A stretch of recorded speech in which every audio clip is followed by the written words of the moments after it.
Coming up on Mountain News this morning, a new change in policy makes teachers pay closer attention to attendance. And one Johnson County business is building a future based off an entertainment most would never consider. Dedicated to Eastern and Southern Kentucky, this is WYMT Mountain News This Morning. Good morning, I'm Olivia Calfee. The time is 6 a.m. on August 8th. Now let's check in with Chief Forecaster Brandon Robinson for a look at your forecast. This morning, we're still seeing a little bit of leftover rain from yesterday, but you know how I am. I cross my fingers hoping for the sunshine. Here's the thing, and some folks, I'm going to say this real fast. Some folks were like, I can't believe you all talked about all this and we didn't get anything. Be glad. Yeah. Be glad that it wasn't worse than it was. So, I mean, a lot of folks, again, still have storm shock from several past storms. So, again, be glad that it wasn't worse than it was. It had a pretty impressive setup. But, again, this morning, you're right. Little stray shower activity still left over across parts of the region. We're continuing to watch that move out, but it could be around for parts of the day as we head deeper into the forecast. Temperatures 60s and 70s. Clintwood down to 62. It's a muggy 62, though, there. Dew Point's already in the 60s and 70s. 70 out towards Somerset, 71 in Monticello. A lot of mid to upper 60s across the region this morning. Statewide, 70 in Somerset, as we mentioned, 71 in Nashville, 65 across the river in Cincinnati, 64 Paducah, 64 Ashland, 69 in the Tri-Cities this morning, and 67 in Lexington. This afternoon, about 80. It's going to be a muggy 80, though. Stray chances for rain for a little while today, and then they'll be passing out of here, and hopefully some sunshine, as Olivia mentioned, by late in the day. And tomorrow, the kiddos go back to school across most of the region. We'll have that forecast for you and get everything started here in just a few minutes. Olivia? All right, Brandon, thank you. The start of school is just around the corner, and while you may be finishing up your last-minute shopping, teachers have been preparing and budgeting for this all summer long. Grayson Passmore spoke to an educator and a parent who says inflation is hitting teachers hard this year, most expecting to spend close to $1,000 to get their classrooms ready.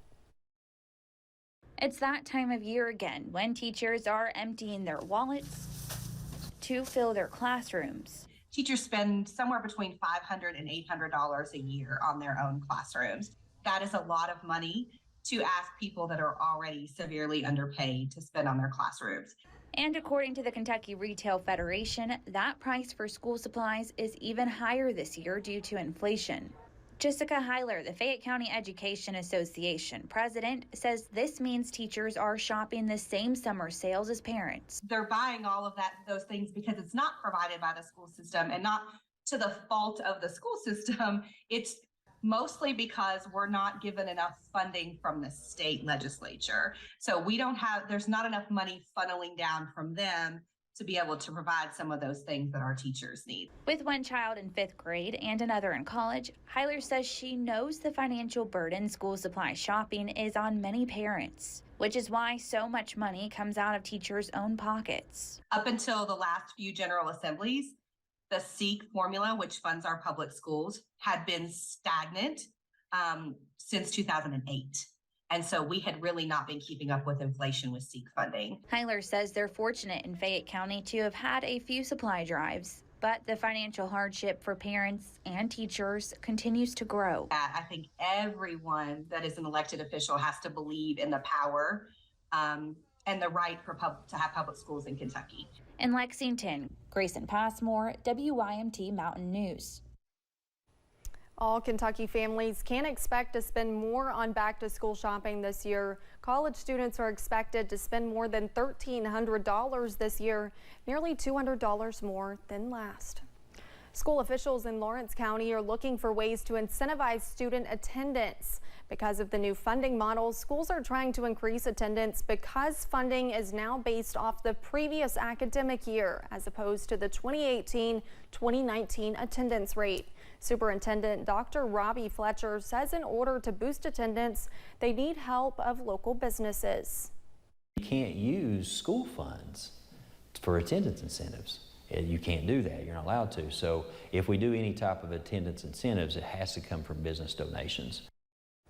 Some examples of the attendance incentives the district is looking to include is giving out bicycles donated by businesses. You can find the full story on how the change in funding is impacting Lawrence County schools and how they are addressing the concerns on our website. Kentucky's festival season is about to begin with one of the state's longest traditions. The 71st Nibrock Festival starts tomorrow in Corbin and runs through Saturday with concerts, carnival rides, and other events. Most events are in Corbin's downtown area. And in case you did not know, Nibrock is Corbin spelled backwards. And we are 1 month away from a popular festival in Louisa. Septemberfest is September 8th and 9th. The festival is full of live musicians in and around the Country Music Highway and will include American Idol winner Noah Thompson. All the entertainment is free. It's a vision of a lady that loved clogging, and she wanted to have clogging and square dancing on the courthouse lawn. And she started, and she thought, well, what could we name the festival? All the towns around have the Apple Festival or the this. So she started calling it the Potato Festival. So for several years, it was called Potato Festival, and then it evolved into Septemberfest. The festival takes place the weekend following Labor Day. The Van Leertown celebration was hosted during the weekend, and many folks may have noticed a strange sideshow parked in the area. While it was not part of the Van Leer Festival, it is the product of a Van Leer family. WYMT's Buddy Forbes has more about Dr. Drake's exhibition of the Bazaar. A Darwin fish or rare-legged piranha here. About 2 years ago, during COVID, when all of the shows around the country were starting to close up, I decided to buy a circus. From flea markets to Fiji mermaids, David Harrington has always considered himself a showman. I highly recommend you don't try this at home. Deciding to make the circus a career. One of the people in their own hometown is a modern-day P.T. Barnum. Bringing his daughter Leah in on the idea. It is a family business. My daughter and I own it. My wife helps out with it. I have a couple friends that tour with us sometimes. Establishing an exhibit of oddities and a traveling tent show. What we're attempting to do here is to carry on the traditions of the traveling circus sideshow as our grandparents and great-grandparents knew it for future generations. From magic shows to the indestructible man, the traveling tent has oddities of all origins. Because if you've never seen a two-headed pig, you haven't lived yet. You can come see a Fiji mermaid like the one owned by Phineas Taylor Barnum himself. You can see things that your grandparents saw 100 years ago.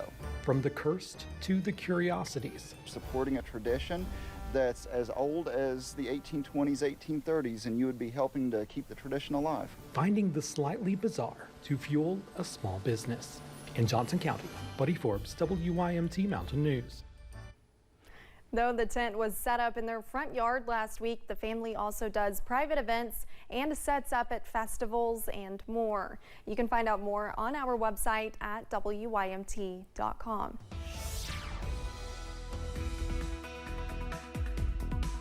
After that story, I feel like I should be juggling or something, you know. 6:08 this morning. We're looking at, again, a few little spotty showers out there as we head through the first part of the morning. Let's go to Moorhead along I-64, and you see a little bit of light traffic up there. They're still doing some paving there in those certain lanes there, so be careful of that. 64 along 64, and again, winds out of the west-northwest at 5, visibility 10 miles, humidity 100%. Dew Point, also 64. So it's muggy out there this morning. 62 Clintwood, 63 Wise, always cooler in southwest Virginia. 64 Hazard, 66 Prestonsburg, 67 in Irvine, 68 London, 67 Middlesboro, and 70 in Somerset. Temperature difference is actually a little bit cooler this morning than it was this time yesterday morning. We were in the upper 70s, even close to 80 by just a little bit later in the morning there. So 9 degrees cooler in Prestonsburg, Pikeville, Logan, and then 6 degrees cooler in Jackson and London and down toward Monticello. Day planner for you today, kind of dreary to start. Some spotty chances for rain through this afternoon. The skies will start to clear, and we should top out right around 80. Olivia? Thank you, Brandon, and thanks for joining Mountain News this morning. More news is on the way. Coming up, there is a national teaching shortage due to multiple factors, and the reasons are turning many newcomers away from the profession.